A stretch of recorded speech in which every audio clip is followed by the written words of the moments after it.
প্রিয় দেশবাসী ভাই ও বোনেরা, বিদেশে অবস্থানরত বাংলাদেশি ভাই ও বোনেরা, আসসালামু আলাইকুম রহমতুল্লাহ। আশা করি আপনারা সকলেই আল্লাহর মেহেরবানিতে ভালো আছেন এবং সুস্থ আছেন। আজ আমি আপনাদের সামনে এসেছি কোনো গতানুগতিক রাজনৈতিক ভাষণ দেওয়ার জন্য নয়। আজ আমি একেবারে মনের ভেতরের কিছু কথা আপনাদের সাথে ভাগাভাগি করতে চাই, যে কথাগুলো একজন জেএনজি, একজন যুবক আর আমাদের প্রজন্ম সবার সাথে সম্পৃক্ত। একজন মুসলমানের জন্য যেমন, তেমনি আমাদের দেশের অন্য ধর্মের সকল ভাই বোনদের জন্য। প্রিয় দেশবাসী, আজ আমি এখানে যাদের কারণে কথা বলছি, সেই জুলাইয়ের মহান শহীদদের রুহের মাগফিরাত কামনা করছি। একই সাথে মহান মুক্তিযুদ্ধের শহীদদেরও গভীর শ্রদ্ধাভরে স্মরণ করছি। জুলাইয়ের রক্তক্ষয়ী সংগ্রামে এখনও বহু মানুষ আহত আছেন। আমি তাদের দ্রুত আরোগ্য ও সুস্থতা কামনা করছি। জুলাই হয়েছিল কারণ আমাদের দেশ, আমরা একত্রিত হয়েছিলাম। জুলাইতে রাস্তায় নেমেছিল আমাদের তরুণরা, রাস্তায় নেমেছিল আমাদের প্রিয় মা বোনেরা, নারীরা, রাস্তায় নেমেছিল শ্রমিক, কৃষক, সর্বস্তরের ভাইয়েরা এবং সকল মেহনতি মানুষেরা। ফেসিবাদ বিরোধী বিভিন্ন রাজনৈতিক দলের নেতাকর্মীরাও তখন আমরা একাকার হয়েছিলাম। শিক্ষক ও প্রকৌশলী, ডাক্তার সহ বিভিন্ন শ্রেণী পেশার মানুষ তখন রাস্তায় নেমে এসেছিলেন। দেশপ্রেমিক সশস্ত্র বাহিনীর সদস্যরাও সে সময় অত্যন্ত প্রশংসনীয় এবং দায়িত্বপূর্ণ ভূমিকা পালন করেছেন। আমরা জুলাই আর চাই না। আমরা চাই এমন বাংলাদেশ যেখানে আর কোনো দিন জনগণকে রাস্তায় নামতে হবে না। আমাদের বুঝতে হবে জুলাই কেন হয়েছিল। জুলাই হয়েছিল একটা বৈষম্যহীন বাংলাদেশের জন্যে। জুলাই হয়েছিল একটা কালো রাজনৈতিক ধারার পরিবর্তনের জন্যে। যুগের পর যুগ ক্ষমতা কুক্ষিগত ছিল পরিবারতন্ত্রের হাতে, নির্দিষ্ট গোষ্ঠীর হাতে। সেখান থেকে মুক্তির জন্য, বিশেষ করে 2009 সাল থেকে জাতির উপর এমন এক শাসক গোষ্ঠী চেপে বসে, যারা মানবাধিকার, ভোটাধিকার সহ সকল গণতান্ত্রিক অধিকার কেড়ে নেয় এবং গণতান্ত্রিক প্রতিষ্ঠানগুলোকে ধ্বংস করে ফেলে। গুম, বিচার বহির্ভূত হত্যা, আয়নাগর প্রতিষ্ঠার মাধ্যমে জনগণের উপর নিপীড়ন চালায়। 2014, 18 ও 24-এর পরপর 3টি জাতীয় নির্বাচনের নামে তামাশার মাধ্যমে আমাদের ভোটের অধিকার হরণ করা হয়। এইসব নিপীড়ন এবং অধিকার ফিরে পাওয়ার জন্যই এসেছিল রক্তাক্ত জুলাই। আমাদের তরুণরা এখন একটা নতুন দেশ দেখতে চায়, যে দেশকে তারা গর্ব করে বলতে পারবে, নতুন বাংলাদেশ, এটি আমার দেশ 2.0। এক কথায় যদি বলি, দেশের মানুষ পরিবর্তন চায়, কিন্তু একটি মহল পরিবর্তনের বিরোধী। কারণ পরিবর্তন হলেই তাদের অপকর্মের পথ বন্ধ হবে, মানুষের অধিকার কেড়ে নেওয়ার সুযোগ থাকবে না। এই সংস্কৃতি বদলানোর সাহস সবার থাকে না। ক্ষমতাবানদের বিরুদ্ধে রুখে দাঁড়ানোর হিম্মত সবার হয় না। এই হিম্মত দেখিয়েছে আবরার ফাহাদ, আবু সাইদ মুগ্ধ, উসমান হাদি এবং তাদের সহযোদ্ধারা। তাদের রক্তের শপথ নিয়ে নতুন প্রজন্মের লক্ষ লক্ষ সাহসী সন্তান আজ এই পরিবর্তনের জন্য প্রস্তুত। এই দেশ আমাদের সময়ের এই সাহসী সন্তানদের হাতেই তুলে দিতে চাই। কারণ বাংলাদেশের ভবিষ্যৎ এই তরুণরাই রচনা করবে। এই তরুণরা পরিশ্রমী, তরুণরা সাহসী, তারা মেধাবী। এই তরুণরাই পরিবর্তনকে ভালোবাসে। তরুণরা নতুনকে আলিঙ্গন করে, সত্য বলতে দ্বিধাবোধ করে না, প্রযুক্তি বুঝে এবং সামনে এগিয়ে নিয়ে যেতে জানে। তারাই পারবে নতুন বাংলাদেশ গড়ে দিতে। আমরা তোমাদের হাত ধরতে চাই। জুলাইয়ের মতো কাঁধে কাঁধ মিলিয়ে দেশ গড়ার কাজে সঙ্গী হতে চাই। প্রচলিত ধারা বদলাতে চাই। দেশটা বিভেদ এবং বিভাজনের রাজনীতি থেকে মুক্ত করতে চাই। মানুষের জীবনে শান্তি ফিরে আসুক, এটি আমাদের প্রয়াস, এই আমাদের চাওয়া। সবাইকে নিয়ে ঐক্যের বাংলাদেশ গড়তে চাই। এমন বাংলাদেশ যেখানে কেবল পারিবারিক পরিচয়ে কেউ দেশের চালকের আসনে বসতে পারবে না। এমন বাংলাদেশ যেখানে রাষ্ট্র হবে সবার, সরকার হবে জনগণের। প্রিয় দেশবাসী, জনগণ চায় একটু নিরাপত্তা, সুশাসন আর ইনসাফ। তাই আগামীর বাংলাদেশকে এসব অঙ্গীকার এবং মূল্যবোধের আলোকে সাজাতে চাই। রাষ্ট্রের মৌলিক কিছু সংস্কারের লক্ষ্যে জুলাই বিপ্লব পরবর্তী সরকার কিছু পদক্ষেপ গ্রহণ করেছিল, কিন্তু তা সম্পূর্ণ বাস্তবায়িত হয়নি। এই বাস্তবায়ন সম্ভব হবে আগামীতে যে গণভোট, সেই গণভোটে আমরা যদি আমাদের মূল্যবান ভোট দিয়ে হা বলি, তাহলে সংস্কার প্রক্রিয়া তার পূর্ণতা পাবে ইনশাআল্লাহ। আমরা এই জন্যেই জনগণকে বলবো যে গণভোটে হা বলুন এবং সংস্কারতে আলিঙ্গন করুন। আমাদের সন্তানদের স্বপ্ন পূরণে আপনিও গুরুত্বপূর্ণ অংশীদার হন। নতুন বাংলাদেশের আকাঙ্ক্ষার আলোকে আমাদের পরিকল্পনা, কর্মসূচি, অঙ্গীকার আপনাদের নিকট স্পষ্ট করার চেষ্টা করেছি। বাংলাদেশে আমরাই প্রথম পলিসি সামিটের মাধ্যমে রাষ্ট্র পরিচালনার নীতি কৌশল জনগণের সামনে তুলে ধরেছি। আমাদের নির্বাচনী ইশতেহারে এর প্রতিফলন রয়েছে। এই প্রক্রিয়ায় অনেকেই আমাদেরকে সহযোগিতা করেছেন, তাদের প্রতি আমরা কৃতজ্ঞ। এছাড়াও আমরা সমাজের বিভিন্ন শ্রেণী পেশার মানুষের সাথে কথা বলেছি, বসেছি এবং তাদের মূল্যবান মতামত পরামর্শ আমরা গ্রহণ করেছি। আমরা সুযোগ পেলে মহান আল্লাহর ইচ্ছায়, জনগণের ভালোবাসায় সরকার গঠন করলে প্রথম দিনে ফজরের নামাজ পড়েই আমরা আমাদের পরিকল্পনা বাস্তবায়ন শুরু করব ইনশাআল্লাহ। প্রিয় দেশবাসী, আমাদের শাসক শ্রেণী সরকারি পদে নির্বাচিত হওয়ার পর নিজেদেরকে দেশের মালিক গণ্য করেছে।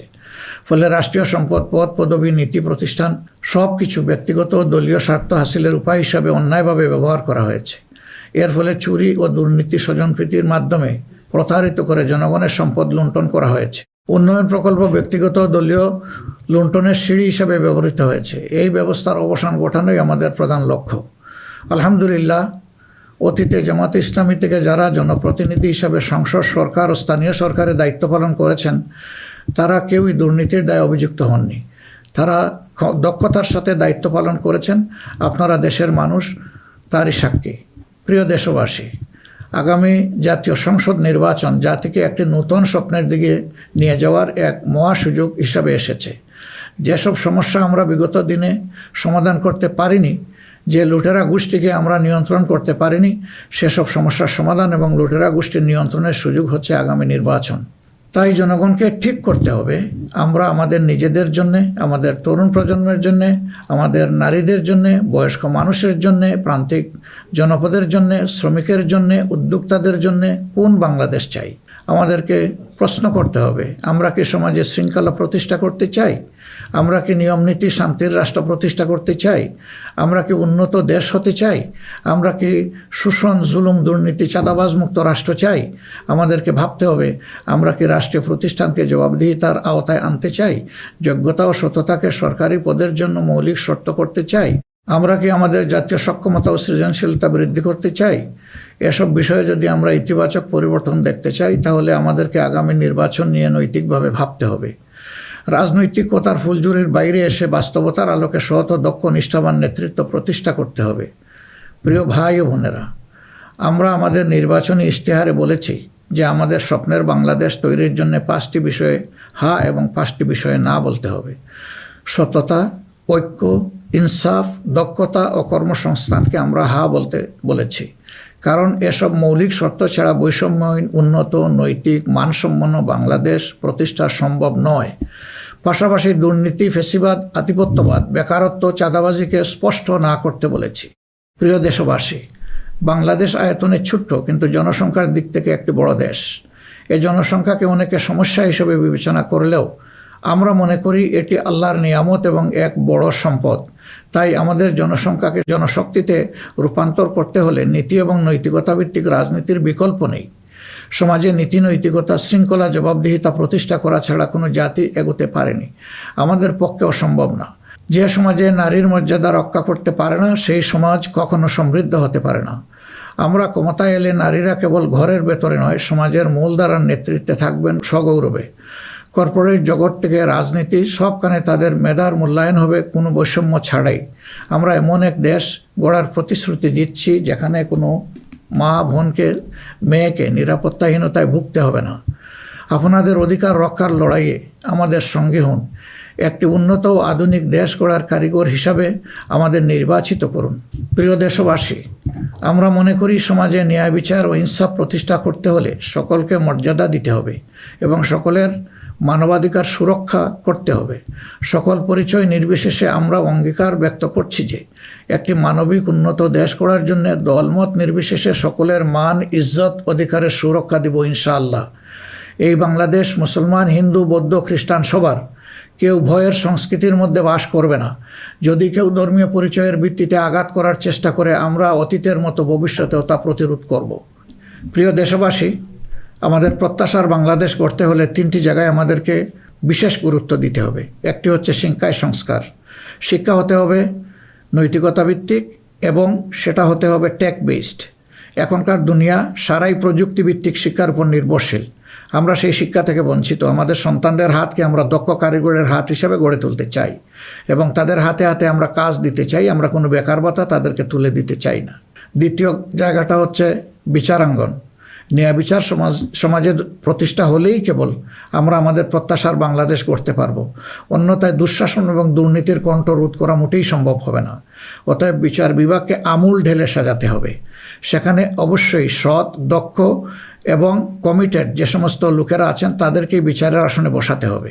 তৃতীয় জায়গাটা হচ্ছে আমাদের অর্থনীতি। এই ভঙ্গুর অর্থনীতি নিয়ে দেশকে আগানো সম্ভব নয়। সুতরাং অর্থনীতিতে ব্যাপক সংস্কার সাধন করতে হবে। বিশেষ করে ব্যাংকিং সেক্টর এবং অপ্রাতিষ্ঠানিক যে সমস্ত খাত রয়েছে সেই জায়গাগুলোতেও আমাদেরকে প্রাতিষ্ঠানিক ও অপ্রাতিষ্ঠানিক খাতে আমাদেরকে হাত দিতে হবে। আমাদের ব্যবসাকে করতে হবে বিনিয়োগ বান্ধব। বিনিয়োগ বান্ধব হলেই দেশে কর্মসংস্থান তৈরি হবে এবং আমাদের বেকারত্ব দূর হবে। এই তিনটা জায়গায় আমাদের গুরুত্ব দেওয়া ছাড়া কোনো উপায় নেই। আমরা আশা করব দেশবাসী আমাদেরকে তাদের মূল্যবান ভোটের আমানত সমঝে দিয়ে আমাদের দেশকে প্রত্যাশার আলোকে গড়ে তোলার ক্ষেত্রে আমাদেরকে সহযোগিতা করবেন। সম্মানিত উলামায়ে কেরাম, একাধিক ধর্মের এ দেশ মুসলমানগণ সংখ্যাগরিষ্ঠ। তাই মুসলমান হিসাবে এটি আমাদের দায়িত্ব যে সমাজে ন্যায় বিচার ইনসাফ প্রতিষ্ঠা করা এবং সকলকে সুরক্ষা দেওয়া। এগুলো ইসলামের শাশ্বত আদর্শ। সকল মানুষের মৌলিক অধিকার নিশ্চিত করা আমাদের কর্তব্য। আল্লাহ তাআলা স্পষ্টত বলেছেন, ইন্নাল্লাহা ইয়া'মুরুকুম বিল আদলি ওয়াল ইহসান ওয়া ইতা'i যিল কুরবা ওয়া ইয়ানহা আনিল ফাহশাই ওয়াল মুনকারি ওয়াল বাগ। আমাদেরকে স্পষ্টভাবে আল্লাহ এই নির্দেশ দিয়েছেন। এ দায়িত্ব আমরা সকলে মিলেই পালন করব। তাবলিগি জামাত সহ ধর্মীয় মহলের ভাইদের প্রতি আমাদের আহ্বান, আপনারা দিনের জন্য যে মেহনত করছেন, দেশ গড়ার কাজেও আপনারা আমাদের সাথে গুরুত্বপূর্ণ ভূমিকা রাখবেন বলেও আমরা গভীরভাবে বিশ্বাস করি। আমরা অঙ্গীকার করছি ভবিষ্যতে কেউ আপনাদেরকে অন্যায়ভাবে বিভিন্ন বিশেষণের ট্যাগ দিয়ে নির্যাতন করার সুযোগ পাবে না। বিচার বহির্ভূতভাবে আপনাদেরকে আর হত্যা করার দুঃসাহস কেউ দেখাবে না। আমরা জানি অতীতে আপনাদের কোনো মানবাধিকার ছিল না। এ অবস্থার পরিবর্তন ঘটানো হবে নতুন বাংলাদেশের অন্যতম প্রধান লক্ষ্য। জাতীয় নীতি পদ্ধতিতে আপনাদের আনুষ্ঠানিক অবদান ও ভূমিকাকে জোরদার করা হবে। আন্তর্জাতিক মহল যারা আমাদের পরিচিত বন্ধু, তাদের সাথে আমাদের সম্পর্ক হবে সমমর্যাদা এবং সমতার ভিত্তিতে। আমরা অন্যের ভৌগোলিক অখণ্ডতাকে সম্মান করি এবং শ্রদ্ধা করি, তেমনি সকল দেশের সাথে বন্ধুত্ব প্রতিষ্ঠাকে অগ্রাধিকার দেব। তবে আমাদের জাতীয় স্বার্থ মর্যাদা, জাতীয় উন্নয়ন, অগ্রাধিকার আন্তর্জাতিক সম্পর্ক নির্মাণে প্রধান ভূমিকা রাখবে। বৈশ্বিক উন্নয়ন চ্যালেঞ্জ সমূহ, বিশেষত জলবায়ু পরিবর্তন নিরসনে আমরা সাধ্যমতো ব্যবস্থা গ্রহণ করব এবং তা হবে স্বচ্ছতার ভিত্তিতে পরিচালিত। নিপীড়নের শিকার হয়ে আশ্রয় নেওয়া রোহিঙ্গা জনগোষ্ঠীকে তাদের নিজ দেশে নিরাপদ এবং সম্মানজনক প্রত্যাবর্তনের জন্য সব ধরনের কূটনৈতিক তৎপরতা জোরদার করা হবে ইনশাআল্লাহ। প্রবাসী ভাই ও বোনেরা, জন্মভূমি থেকে 1000 মাইল দূরে অবস্থান করেও জুলাইয়ের অভ্যুত্থানে আপনারা গুরুত্বপূর্ণ ভূমিকা রেখেছেন। জেল জুলুমের শিকার হয়েছেন, ত্যাগ স্বীকার করেছেন। ইতিমধ্যে আপনারা আপনাদের ভোটাধিকার প্রয়োগ করে নতুন বাংলাদেশে নিজেদের অধিকার প্রতিষ্ঠার পথে ইতিহাস রচনা করেছেন। আমি এতে আনন্দিত। আগামী দিনে দেশ গড়ার এই অভিযাত্রায় আপনাদের সক্রিয় অংশগ্রহণ ছাড়া আমাদের নতুন বাংলাদেশের স্বপ্ন অপূর্ণই থেকে যাবে। আমরা চাই প্রবাসীদের অধিকার এবং মর্যাদা রাষ্ট্রীয়ভাবে নিশ্চিত করতে। সে লক্ষ্যেই প্রবাসীদের জন্য ভলান্টিয়ার প্রতিনিধি নির্বাচন করা হবে, যারা প্রবাসীদের বিভিন্ন সুযোগ সুবিধা, সেবা এবং সমস্যার বিষয়ে দূতাবাস বা হাইকমিশনের সাথে সরাসরি সমন্বয় করে প্রবাসীদের স্বার্থে উপদেষ্টা ও প্রতিনিধি হিসাবে কাজ করবে। তাছাড়াও বাংলাদেশের বাইরে যেখানে যেখানে সমস্যা রয়েছে, যেমন ইংল্যান্ডে ম্যানচেস্টার ফ্লাইট বন্ধ করে রাখা হয়েছে, আমরা কথা দিচ্ছি আর কোনো ফ্লাইট বন্ধ হবে না, বরঞ্চ পূর্বের চালু ফ্লাইটগুলো আমরা আবার ফিরিয়ে নিয়ে আসব। নিউ ইয়র্কে নতুন করে বাংলাদেশ ফ্লাইট ইনশাল্লাহ চালু হবে। এরকম দুনিয়ার যে যে জায়গায় এই ফ্লাইটগুলো চালু হওয়া দরকার তা আমরা নিশ্চিত করার ব্যাপারে বদ্ধপরিকর। দেশ আর পিছনের দিকে যাবে না, দেশ এগিয়ে যাবে সামনের দিকে ইনশাআল্লাহ। প্রবাসী ভাইয়েরা যখন বিদেশে মৃত্যুবরণ করেন তখন অত্যন্ত অসহায় অবস্থা, তাদের লাশ উপেক্ষিত হয়। আমরা কথা দিচ্ছি যারা আমাদের রিমিটেন্স যোদ্ধা তারা আমাদের গর্বের ধন। কেউ যদি আল্লাহর ইচ্ছায় বিদেশে ইন্তেকাল করেন, আমরা অত্যন্ত সম্মানের সাথে আমাদের কাঁধে করে তাদের লাশ দেশে বয়ে নিয়ে আসবো ইনশাআল্লাহ। আমাদের প্রবাসীরাও জাতীয় সংসদে আনুপাতিক হারে ইনশাআল্লাহ তাদের প্রতিনিধিত্ব আমরা নিশ্চিত করার পক্ষে। প্রবাসীদের সঙ্গত সমস্ত বিষয়গুলো আমরা গুরুত্বের সাথে বিবেচনায় নিয়ে দেশে যাতে কোনোভাবে তারা নিপীড়নের শিকার না হন তা আমরা নিশ্চিত করব ইনশাআল্লাহ। প্রিয় দেশবাসী, নির্বাচনী প্রচারণা শুরু হওয়ার পর থেকে দেশের বিভিন্ন প্রান্তে আমরা গিয়েছি। আপনারা আমাদের সভা সমাবেশে যোগ দিয়েছেন, আমাদের কথা শুনেছেন। আপনাদের ভালোবাসা, অংশগ্রহণ ও সহযোগিতায় আমরা অভিভূত, আমরা মুগ্ধ। আমরা আপনাদের প্রতি চিরকৃতজ্ঞ। আমাদের নির্বাচনী প্রচারণা বা অন্যান্য কার্যক্রমে কেউ কষ্ট পেয়ে থাকলে আপনাদের কাছে আমরা ক্ষমা প্রার্থী। আগামী নির্বাচন সুষ্ঠুভাবে আয়োজন করা সকল রাজনৈতিক দলের নৈতিক দায়িত্ব। তাই আমাদের আহ্বান হবে নির্বাচনী আচরণ বিধিগুলোকে সম্মান জানানো এবং প্রতিদ্বন্দ্বী রাজনৈতিক দলের বৈধ অধিকারকে সম্মান করা। সুষ্ঠু নির্বাচন আয়োজনের মাধ্যমে রাজনৈতিক স্থিতিশীলতা নিশ্চিত করা হবে আমাদের রাজনৈতিক অঙ্গীকার।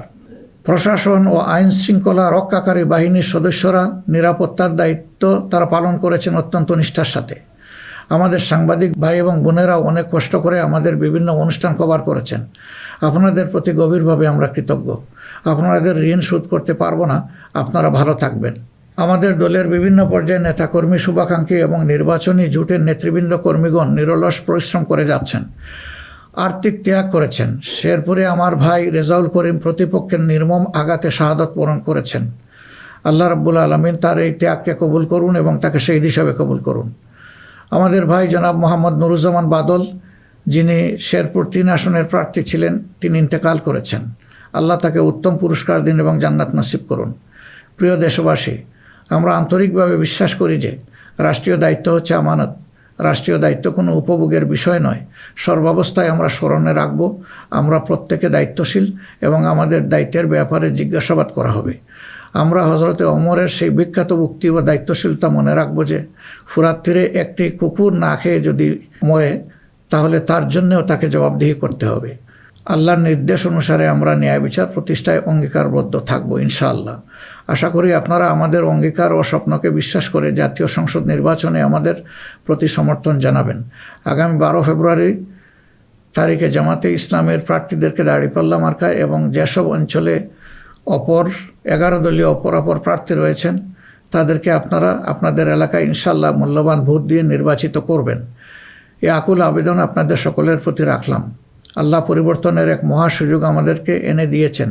আসুন সেটা কাজে লাগাই।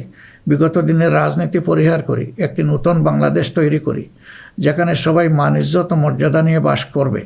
আমরা আমাদের তরুণ সমাজকে সমাজের ককপিটে বসিয়ে দিতে চাই।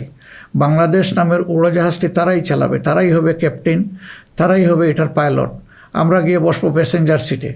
হে তরুণরা, তোমরা তৈরি হয়ে যাও। এই দেশ তোমাদের জন্যে, এই দেশ তোমাদের হাতেই তুলে দিতে চাই এবং এই দেশ তোমাদের হাতেই মানাবে, এই দেশ তোমাদের হাতেই গড়ে উঠবে।